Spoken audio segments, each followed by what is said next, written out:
We'll take questions around the room. Please raise your hand. We've got boom mics around the sides. First question, Jim in the middle. Hey, Bobby. I know we've talked to you all season long about playing at home and sort of that emotional aspect. What was, for you, though, did you try to strike a balance? Let's put it that way. And we know you always play that way, but kind of knowing what the game meant, but also what the game meant to the arena and all that stuff and yourself. You know what I mean? Like, did you try to walk a line today, or were you just yourself, or kind of how did you factor all that into your game? Just going out there being who I am every day. It's fun playing this game. Being from where I'm from Arkansas, man, we can only dream of playing in the NBA Finals. So I think it's just vital that I just give it my all and, just put forth everything I have out there. With potentially only 4 games left, I mean, there's nothing to hold back. We need to just give it all I have and just bring some energy to the game. I'm a guy that is an energy guy. That's one thing I can help a team with, whether I'm making shots or not. I still play as hard as I can. So I just think that's just went well tonight. Eric on the left side here. Hey, Bobby. Over here. I know for you, it's always stay ready so you don't have to get ready. Yeah, that's nice. But for you, I mean, you only played a couple minutes the other night. 2 days feels like a long time to be thinking about, hey, man, I only played a couple of minutes the other night. Like, how did you kind of get through that? Nah, this the NBA. Nobody going to feel sorry for the NBA. Like, you play 2 minutes, you play 30 minutes, 40 minutes, have a good game, bad game. It's next day mentality. When 12 o'clock hits of the game day like tonight, it's over with, man. We're trying to focus on game 4. So I don't sit and sob or, get mad or anything about not playing. I want to win. I came to Milwaukee to try to impact winning and, be the best Bobby Portis I can be. And having good coaches and good teammates to just keep me sane, all credit goes to them. But like I said, nobody going to feel sorry for it in the NBA, man. That's one thing that my vets taught me as a rookie. I know you mentioned it in your Players Tribune piece, but just the idea that Bud has kind of pushed you to be great defensively all year, and now in one of the bigger games. Not saying I'm great defensively. I understand he's pushing you to be great. I try my best, yeah. But I try my best. I do everything I can to stay on the floor that is. But not saying I'm a defensive stopper or anything, but Coach Bud has done a great job with me all season long in the film room. I feel like I'm the first person on the film every time. Like, he just stays on me. And I think we all need coaches like that to push us. He don't want you to get comfortable. He wants the best out of his guys. And that's just made me be, more committed to that end of the floor. Just doing everything I can, having active hands, active feet, knowing that, I can, be active out there on that side of the basketball. And it's just made the game that much funner and, that much competitive for myself and for my teammates. We all, sacrifice a lot, especially this year with a lot of protocols and having to stay in hotels on the road and all these things just factor into it. And, when you sacrifice, you get a lot out of life in general. Rachel over here on the left side.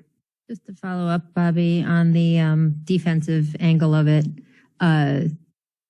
for you to put in that work, knowing that wasn't your reputation in the league, why was that important to you to do that?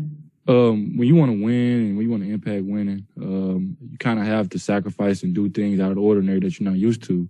And with me, I played on a lot of teams that would never be in this position. A lot of, losing basketball teams, a lot of tanking teams that wanted hard draft picks. So the coaches kind of let things slip and slide away when you're on losing teams, and they don't really, mention that. But every possession matters, and Coach Bud stays on us about it.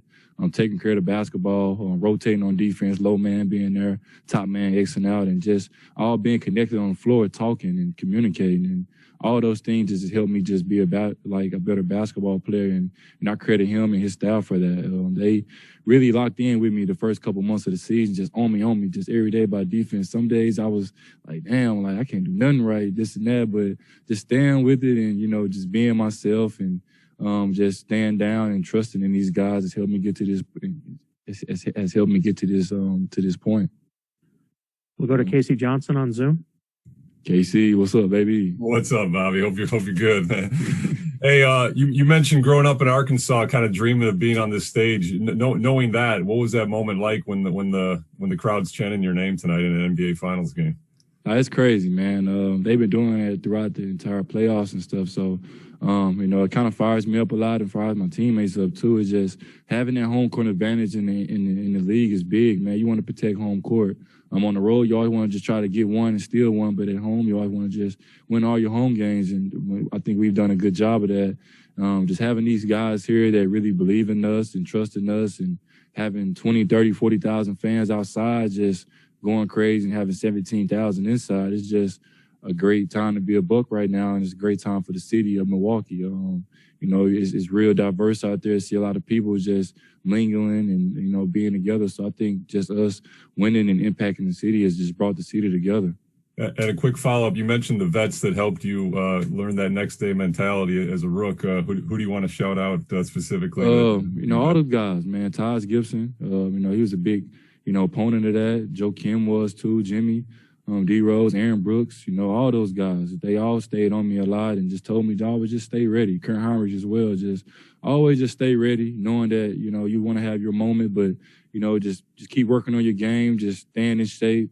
I think that was probably the toughest thing as a young player coming in the league. You don't really understand the marathon that you're going to run in this league. Everybody's journey is going to be different. You guys got to run your own race.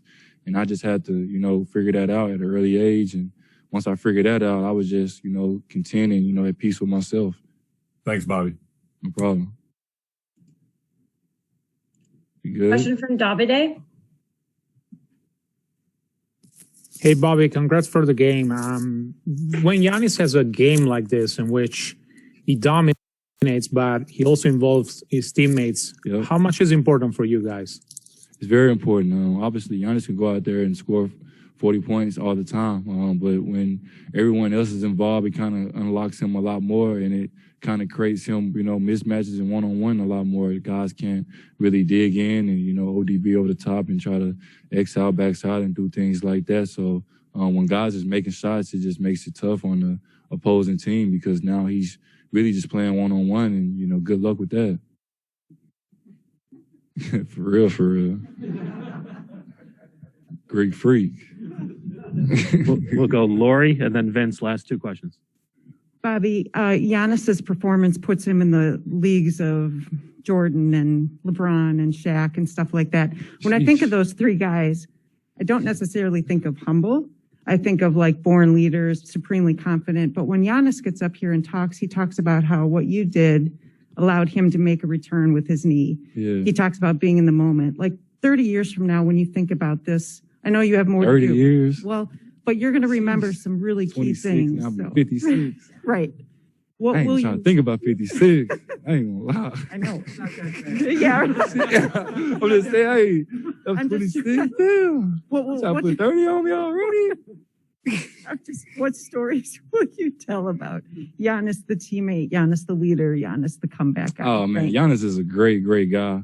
One of the big reasons why I wanted to come here is just to play with him and play with all these guys because I watched the bubble last year and I just seen the hole where I can just try to feel the need at, and it was just perfect timing for me to come here. But just Giannis in particular, man, he's a relentless hard worker. He gives his all to the team. He's selfless, man. And when you play like that and when you want to win, I think the basketball God just always rewards you.